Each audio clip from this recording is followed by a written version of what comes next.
Stock market का एक interesting pattern है। कुछ स्टॉक शुरू में बोरिंग लगते हैं, लेकिन टाइम के साथ वही स्टॉक्स सबसे ज्यादा हेडलाइंस बना देते हैं। आज हम दो ऐसे ही स्टॉक्स का एनालिसिस करेंगे।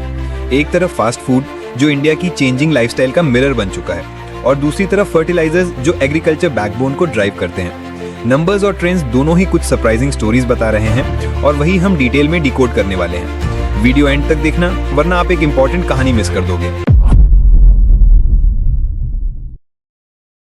आज हम बात करने वाले हैं एक ऐसी कंपनी की जिसने इंडिया के फास्ट फूड लैंडस्केप को बदल कर रख दिया। रेस्टोरेंट ब्रांड्स एशिया लिमिटेड यानी RBA, जिसे आप बर्गर किंग इंडिया के नाम से ज्यादा जानते हैं, 2013 में शुरुआत हुई थी और आज 2025 तक ये कंपनी एक रीजनल QSR पावर हाउस बन चुकी है। सिर्फ इंडिया में ही नहीं बल्कि इंडोनेशिया तक अपना एम्पायर खड़ा कर चुकी है। सोचो, जिस तरह से रेस्टोरेंट ब्रांड्स इंटरनेशनल दुनिया भर में बर्गर किंग, पॉपाइज और टिम मॉर्टन्स चलाता है, उसी तरह इंडिया का वर्जन है RBA, लेकिन अपने देसी ट्विस्ट के साथ। और सबसे बड़ी बात, बर्गर किंग के एक्सक्लूसिव फ्रेंचाइज राइट्स RBA के पास है इंडिया में दिसंबर 2039 तक। मतलब अगले 14 साल तक वॉपर सिर्फ और सिर्फ RBA ही आपके प्लेट तक लेके आएगा। अब चलिए इस कंपनी का सफर समझते हैं। पहला स्टोर 2014 में दिल्ली के सिलेक्ट सिटी वॉक मॉल में ओपन हुआ था, और आज मार्च 2025 तक 513 रेस्टोरेंट्स खुले हुए हैं। मतलब ग्लोबल बर्गर कल्चर को इंडिया के हर टियर 2 और टियर 3 सिटीज तक ले आने का मिशन चल रहा है। चलिए अब बात करते हैं पैसे की, क्योंकि नंबर्स हमेशा कहानी को असली शेप देते हैं। FY 2021 में RBA की रेवेन्यू थी सिर्फ 1004 करोड़ रुपए, लेकिन IPO के बाद जो ग्रोथ शुरू हुई वो रुकने का नाम ही नहीं ले रही थी। FY 2022 में 1490 करोड़ रुपए, FY 2023 में 2054 करोड़ रुपए, FY 2024 में 2437 करोड़ रुपए और FY 2025 तक 2551 करोड़ रुपए। सिर्फ 5 साल में 26% का CAGR, मतलब text book example of scaling a franchise business. अब सबसे इंटरेस्टिंग पार्ट है RBA का ड्यूअल ज्योग्राफी मॉडल। इंडिया की कहानी सिंपल और स्ट्रॉन्ग है। FY 2025 में इंडिया ने 1968 करोड़ रुपए का रेवेन्यू जनरेट किया, जो टोटल का 77% है। 513 रेस्टोरेंट्स, जिसमें 433 BK कैफेज भी शामिल हैं। टियर 2 और टियर 3 सिटीज में अग्रेसिव एक्सपेंशन और डिजिटल अडॉप्शन ने इंडिया को कैश काउ बना दिया है। वहीं इंडोनेशिया थोड़ा अनप्रेडिक्टेबल निकला। FY 2025 में 583 करोड़ रुपए का रेवेन्यू, लेकिन ग्रोथ फ्लैट हो गई। 36 अंडर परफॉर्मिंग स्टोर्स क्लोज करने पड़े। लेकिन एक पॉजिटिव सिग्नल ये भी है कि सेम स्टोर सेल्स ग्रोथ वापस पॉजिटिव हो गई है, 2% तक पहुंच गई है। मतलब रिकवरी की हल्की सी रोशनी दिख रही है। आप सोच रहे होंगे रेवेन्यू इतना बड़ा है, लेकिन असली ग्रोथ कितनी है? FY 2024 में नॉमिनल ग्रोथ थी 18.7%, लेकिन 5.4% इन्फ्लेशन एडजस्ट करने के बाद असली ग्रोथ सिर्फ 13.3% रही। FY 2025 में तो और भी मुश्किल, 4.7% नॉमिनल ग्रोथ थी, लेकिन इन्फ्लेशन भी उतनी ही थी। मतलब रियल ग्रोथ 0। यही एक बड़ा सिग्नल है कि QSR सेक्टर में कंज्यूमर स्पेंडिंग स्लो डाउन आ रहा है। RBA 3 बड़े इंजन से ग्रो कर रहा है। पहला, स्टोर एक्सपेंशन। हर साल 60 से 80 नए रेस्टोरेंट्स खोलने का टारगेट है। फोकस है छोटी सिटीज में डाइन इन एक्सपीरियंस इंप्रूव करना। दूसरा, BK कैफे रेवोल्यूशन। आज के टाइम में 433 BK कैफेज हैं, जो पोर्टफोलियो का 85% है। यहाँ से 14,000 का एवरेज डेली सेल्स आता है और मैच्योर कैफेज 22,000 तक भी जनरेट करते हैं। मतलब कॉफी और डेजर्ट कैटेगरी में एक नया ग्रोथ ड्राइवर। और तीसरा, डिजिटल ट्रांसफॉर्मेशन। 13 मिलियन डाउनलोड्स हो चुके हैं। 91% डाइन इन ऑर्डर्स कियोस्क और ऐप से आते हैं। मतलब कस्टमर बिहेवियर शिफ्ट हो रहा है और RBA उसे मोनेटाइज कर रहा है। अब आती है असली पजल। रेवेन्यू बढ़ा, EBITDA इंप्रूव हुआ, लेकिन प्रॉफिट कहाँ है? चलिए स्टेप बाय स्टेप देखते हैं। EBITDA मार्जिन 2021 में सिर्फ 5.9% था और 2025 में 11.8% तक पहुंच गया। मतलब ऑपरेशनल एफिशिएंसी क्लियरली इंप्रूव हुई है। लेकिन इंटरेस्ट और डेप्रिसिएशन का डबल वैमी ने पिक्चर बिगाड़ दी। FY 2025 में इंटरेस्ट 161 करोड़ और डेप्रिसिएशन 361 करोड़, मतलब 532 करोड़ का एक्स्ट्रा बर्डन। इसी वजह से 300 करोड़ का EBITDA भी नेट लॉसेस में कन्वर्ट हो गया। इसीलिए नेट मार्जिन अभी भी नेगेटिव है, FY 2025 में -9.1%। अगर हम RBA को मैकडॉनल्ड्स इंडिया या डोमिनोज इंडिया से कंपेयर करें तो पिक्चर क्लियर होती है। वेस्टलाइफ की मैकडॉनल्ड की EBITDA मार्जिन है 12.8% और जुबिलेंट फूड्स का डोमिनोज 15% तक पहुंच चुका है। RBA अभी 11.8% पे है। प्रॉफिटेबिलिटी में भी आरबीआई पीछे है, लेकिन एक चीज नोटवर्दी है, ग्रॉस मार्जिन आरबीआई का 67.7% है, जो मैकडॉनल्ड्स के ऑलमोस्ट इक्वल है। मतलब एफिशिएंसी आ रही है, बस फिक्स्ड कॉस्ट बर्डन हैवी है। 2025 में फूड कॉस्ट 35.1% तक बढ़ गया। चिकन और बीफ की प्राइसेस ऊपर गए। इंडोनेशिया में करेंसी डिवैल्यूएशन हुआ। एम्प्लॉय कॉस्ट स्टेबल रहा 15% के आसपास, लेकिन वेज इन्फ्लेशन एक नेचुरल हेडविंड है। और रेंट प्लस यूटिलिटीज अभी भी 24% रेवेन्यू खा जाते हैं। ये सब मिला के शॉर्ट टर्म प्रेशर क्रिएट करते हैं, लेकिन लॉन्ग टर्म में लेवरेज बेनिफिट आएगा। इंडोनेशिया अभी आरबीआई के लिए हेडेक भी है और अपॉर्चुनिटी भी। 2025 में 17.5 करोड़ का नेट लॉस हुआ और 36 स्टोर्स बंद करने पड़े, लेकिन कंपनी ने अब एक्सपेंशन रोक दिया है और फोकस है एग्जिस्टिंग स्टोर्स को प्रॉफिटेबल बनाने का। चिकन मेन्यू इनोवेशन और लोकल स्पाइसेस के साथ प्रोडक्ट लोकलाइजेशन हो रहा है। अगर ये स्ट्रैटेजी सही चल गई तो इंडोनेशिया एक सरप्राइज अपसाइड बन सकता है। मैनेजमेंट कहता है कि इंडिया ऑपरेशंस FY 2028 तक पीबीटी पॉजिटिव हो जाएंगे। स्ट्रैटेजी है हर साल 60 से 80 नए स्टोर्स, मोस्टली टियर 2 और टियर 3 सिटीज में, बीके कैफे को और अग्रेसिवली एक्सपैंड करना और डिजिटल और डिलीवरी चैनल मार्जिन्स इंप्रूव करना। और अगर इंडोनेशिया स्टेबलाइज हो गया तो डबल बेनिफिट मिलेगा। रेस्टोरेंट ब्रांड्स एशिया एक classic high growth QSR story है। पिछले 5 साल में 26% रेवेन्यू CAGR और 50% EBITDA CAGR इसे एक पोटेंशियल मल्टी बैगर कैंडिडेट बनाता है। लेकिन रिस्क भी उतनी ही बड़े हैं। अभी कंपनी लॉस मेकिंग है, कंपटीशन टाइट है और इंडोनेशिया अनप्रिडिक्टेबल है। तो ये स्टॉक पेशेंट इन्वेस्टर्स के लिए है, जो वेट कर सकते हैं और जो बिलीव करते हैं इंडिया के QSR कंजम्पशन स्टोरी में। बस याद रखिए, जैसे वॉपर को प्रॉपरली ग्रिल होने में टाइम लगता है, वैसे ही आरबीआई के प्रॉफिट्स को कुक होने में भी टाइम लगेगा। तो दोस्तों, ये थी कहानी रेस्टोरेंट ब्रांड्स एशिया की, एक कंपनी जो इंडिया के फास्ट फूड रेवोल्यूशन के सेंटर में खड़ी है। अगला स्टॉक है एक साइक्लिकल सेक्टर से, पैराडीप्स फॉस्फेट्स लिमिटेड यानी PPL। सोचो जरा, एक छोटी सी कहानी 1981 में शुरू होती है, जब इंडिया ने पैसिफिक के एक छोटे से आइलैंड नेशन नौरू के साथ मिलकर एक जॉइंट वेंचर बनाया।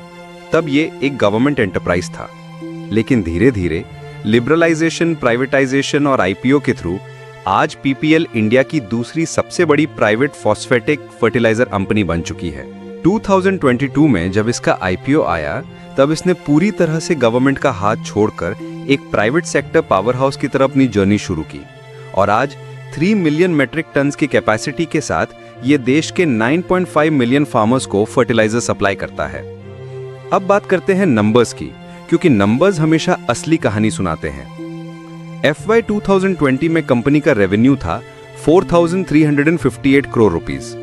उसके अगले साल पैंडेमिक के बाद रिकवरी आई और रेवेन्यू 5,165 करोड़ रुपीस हो गया। लेकिन असली धमाका आया FY 2022 में, जब PPL ने गोवा प्लांट एक्वायर किया और रेवेन्यू एकदम जंप करके 7,859 करोड़ रुपीस हो गया। फिर फर्टिलाइजर सुपर साइकिल के पीक पर FY 2023 में रेवेन्यू ऑलमोस्ट डबल होकर 13,341 करोड़ रुपीस तक पहुंच गया। लेकिन जैसे ही सब्सिडीज कट हुई और रॉ मटेरियल इन्फ्लेशन बढ़ा, FY 2024 में रेवेन्यू घटकर 11,575 करोड़ रुपीस तक आ गया। फिर FY 2025 में डिमांड रिकवरी हुई और रेवेन्यू वापस 13,820 करोड़ रुपीस तक पहुंच गया। सिर्फ 5 सालों में 26% CAGR। मतलब एक साइक्लिक इंडस्ट्री के अंदर भी PPL ने अपने एक्सपेंशन और स्ट्रैटेजी के थ्रू अपना अलग ही लेवल सेट कर दिया।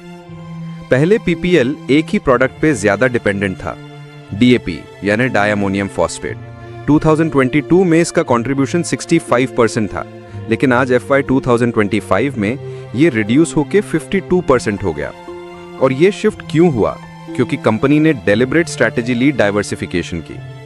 NPK nitrogen phosphorus potash fertilisers अभी इसका सबसे बड़ा ग्रोथ इंजन है। FY 2025 में इसका कंट्रीब्यूशन 38% हो गया, जबकि FY 2022 में सिर्फ 25% था। सबसे खास चीज, PPL के गोवा प्लांट ने 9 नए NPK ग्रेड्स लॉन्च किए, जिसमें एक स्पेशल ग्रेड NPK 19-19-19 है जो सिर्फ यही बनाता है, और यूरिया सेगमेंट में भी एंट्री ली जो अब 7% रेवेन्यू देता है। मतलब एक कंप्लीट फर्टिलाइजर पोर्टफोलियो। कंपनी के पास 2 बड़े प्लांट्स हैं, पैराडीप ओडिशा जो फ्लैगशिप प्लांट है और टोटल प्रोडक्शन का 70% कंट्रीब्यूट करता है। यहाँ पे DAP और ट्रेडिशनल NPK ग्रेड्स बनते हैं। और इस प्लांट का सबसे बड़ा एडवांटेज है कैप्टिव पोर्ट कनेक्टिविटी। एक 3.4 किलोमीटर का कन्वेयर बेल्ट जो रॉ मटेरियल डायरेक्टली पोर्ट से प्लांट तक ले आता है। दूसरा है गोवा प्लांट, जो इनोवेशन हब है। ये 30% कंट्रीब्यूशन करता है और यहाँ यूनिक एनपीके ग्रेड्स और यूरिया प्रोडक्शन होता है। लोकेशन का भी एडवांटेज है। वेस्टर्न और सदर्न मार्केट्स के क्लोज होने की वजह से डिस्ट्रीब्यूशन कॉस्ट कम होती है। अब अगर हम रियल और नॉमिनल ग्रोथ देखें तो पिक्चर और इंटरेस्टिंग हो जाती है। FY 2023 में फर्टिलाइजर सुपर साइकिल पीक पर था। रेवेन्यू ग्रोथ 69.8% नॉमिनल थी, लेकिन इन्फ्लेशन एडजस्ट करने के बाद रियल ग्रोथ भी 63% से ऊपर थी। इसके पीछे रशिया यूक्रेन वॉर के बाद ग्लोबल फर्टिलाइजर शॉर्टेज एक बड़ा रीजन था। लेकिन FY 2025 में जो रिकवरी आई वो ज्यादा सस्टेनेबल थी। 19.4% नॉमिनल ग्रोथ, लेकिन रियल में 14.7%, मतलब अब नॉर्मलाइजेशन हो रहा है। PPL के ग्रोथ के पीछे 3 बड़े इंजन्स हैं। पहला, कैपेसिटी एक्सपेंशन। गोवा एक्विजिशन के बाद कैपेसिटी डबल हुई और फॉस्फोरिक एसिड कैपेसिटी भी 300K से 500 टन्स तक एक्सपैंड की गई। आने वाले टाइम में मैंगलोर केमिकल्स के मर्जर से और 0.66 MT ऐड होगा। दूसरा, product innovation. Nano fertiliser, speciality NPK grades और TSP जैसे नए प्रोडक्ट से फार्मर स्पेसिफिक सॉल्यूशंस मिल रहे हैं। FY 2025 में ही 1.66 मिलियन बॉटल्स नैनो फर्टिलाइजर्स बिक गए। और तीसरा, डिस्ट्रीब्यूशन एक्सपेंशन। 95,000 से ज्यादा रिटेल आउटलेट्स के थ्रू कंपनी अपना फुटप्रिंट 15 स्टेट्स तक लेकर गई है। फार्मर लॉयल्टी भी स्ट्रांग है। जय किसान और नवरत्न जैसे ब्रांड्स इजीली रिकॉल होते हैं। अब दोस्तों, फर्टिलाइजर बिजनेस एक रोलर कोस्टर है। इसका सबसे बड़ा प्रूफ है PPL का मार्जिन ट्रेंड। FY 2023 में सुपर साइकिल की वजह से EBITDA मार्जिन 66% तक पहुंच गए। FY 2024 में गिरकर 61% तक आ गए और FY 2025 में ऑलमोस्ट 99% तक पहुंच गए। लेकिन याद रखिए, ये सब्सिडीज और नॉन ऑपरेटिंग आइटम्स की वजह से इन्फ्लेटेड नंबर है। अगर कोर ऑपरेटिंग मार्जिन्स देखें तो पिक्चर क्लियरर है। FY 2020 में 10.7% था, FY 2022 में 8.7%, FY 2024 में ट्रॉफ पे 5.8% और अब FY 25 में रिकवर होके 9.1%। मतलब यही असली परफॉर्मेंस है जो हमें देखनी चाहिए। नेट प्रॉफिट मार्जिन्स की कहानी और भी ड्रामेटिक है। FY 2020 में 4.4% था, FY 2023 में 22.8% तक चला गया और FY 2024 में 8.6% पे आ गया और FY 2025 में जंप करके ऑलमोस्ट 40% तक पहुंच गया। मतलब साइक्लिकलिटी के साथ लेवरेज भी काम करता है। फर्टिलाइजर बिजनेस का एक गोल्डन रूल है, रॉ मटेरियल कॉस्ट ही सब कुछ डिसाइड करता है। FY 2025 में PPL के रेवेन्यू का 78% रॉ मटेरियल्स ने कंज्यूम कर लिया और इसमें फॉस्फेटिक रॉक, अमोनिया और सल्फर सबसे बड़ा हिस्सा लेते हैं। अमोनिया और फॉस्फेट प्राइसेस में 2023 के बाद थोड़ी सॉफ्टनिंग आई और इसी वजह से 2025 में मार्जिन्स इंप्रूव हुए और PPL के बैकवर्ड इंटीग्रेशन जैसे फॉस्फोरिक एसिड और सल्फ्यूरिक एसिड प्रोडक्शन ने और भी कॉस्ट एडवांटेज दिया। एम्प्लॉय कॉस्ट स्टेबल है, सिर्फ 2% रेवेन्यू का, और पावर कॉस्ट भी कम हो गया 5% क्योंकि सल्फ्यूरिक एसिड से कैप्टिव पावर जनरेशन हो जाता है। अगर हम PPL को कोरोमंडल और चंबल फर्टिलाइजर से कंपेयर करें तो एक चीज क्लियर होती है, PPL अभी स्केल में छोटा है इसलिए ऑपरेटिंग मार्जिन्स लो है। कोरोमंडल का ऑपरेटिंग मार्जिन 12% से ऊपर है, चंबल का 8% और PPL का 9%। लेकिन पैट मार्जिन्स में PPL अब कंपेटिटिव है, 8 to 9% के आसपास और साइक्लिक अपसाइड्स में हायर भी डिलीवर करता है। इंडस्ट्री के लिए टेलविंड स्ट्रांग है। इंडिया को 2030 तक 330 million turns food grains produce करने हैं। बैलेंस्ड फर्टिलाइजर यूज और नैनो फर्टिलाइजर्स पर गवर्नमेंट का फोकस है और क्रॉपिंग इंटेंसिटी बढ़ने से डिमांड भी स्ट्रांग रहेगी। PPL का प्लान क्लियर है, फॉस्फोरिक एसिड और सल्फ्यूरिक एसिड की कैपेसिटी और एक्सपैंड करनी है, MCFL मर्जर के थ्रू वॉल्यूम्स बढ़ाने हैं और NPK पोर्टफोलियो को और डाइवर्सिफाइड बनाना है। मैनेजमेंट का टारगेट है कि फॉस्फेटिक फर्टिलाइजर मार्केट में 15% शेयर तक पहुंचना और ESG में भी ये ग्लोबल टॉप 2% केमिकल कंपनीज में आता है, जो एक स्ट्रांग कॉन्फिडेंस पॉइंट है। तो सवाल ये है कि क्या पैराडी फॉस्फेट्स एक इन्वेस्टमेंट अपॉर्चुनिटी है? बुल केस में ये एक साइक्लिक रिकवरी प्ले है। कैपेसिटी एक्सपेंशन, डिस्ट्रीब्यूशन स्ट्रेंथ और वैल्यूएशन डिस्काउंट इसे अट्रैक्टिव बनाते हैं। अभी इसका PE 22x के आसपास है, जबकि पीयर्स 30 to 40x पे ट्रेड करते हैं। बेयर केस में raw material dependence, subsidy risks और डेट लेवल्स रेड फ्लैग्स हैं। और याद रखिए, फर्टिलाइजर मार्जिन्स हमेशा साइक्लिक रहेंगे, जैसे मॉनसून आता है और जाता है। मेरी प्रोफेसर स्टाइल वार्निंग ये है कि FY 2025 के 99% EBITDA मार्जिन्स को देखकर एक्साइट मत हो जाइए। असली पिक्चर है 9 to 10% ऑपरेटिंग मार्जिन और फर्टिलाइजर बिजनेस में पेशेंस ही सबसे बड़ी स्ट्रैटेजी है।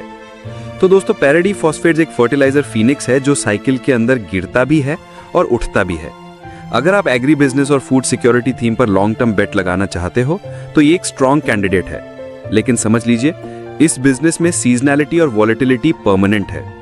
बस याद रखिए जैसे खेती में सीजन के साथ पेशेंस चाहिए, वैसे ही फर्टिलाइजर स्टॉक्स में भी टाइमिंग और पेशेंस दोनों एक साथ चाहिए। अगर आपको ये डिटेल्ड एनालिसिस पसंद आया हो तो वीडियो को लाइक कीजिए, शेयर कीजिए और चैनल को सब्सक्राइब करना मत भूलिए, क्योंकि जैसे मैं हमेशा कहता हूं, हर मार्केट मूव के पीछे एक कहानी होती है और हम वो कहानी आप तक लाते रहेंगे।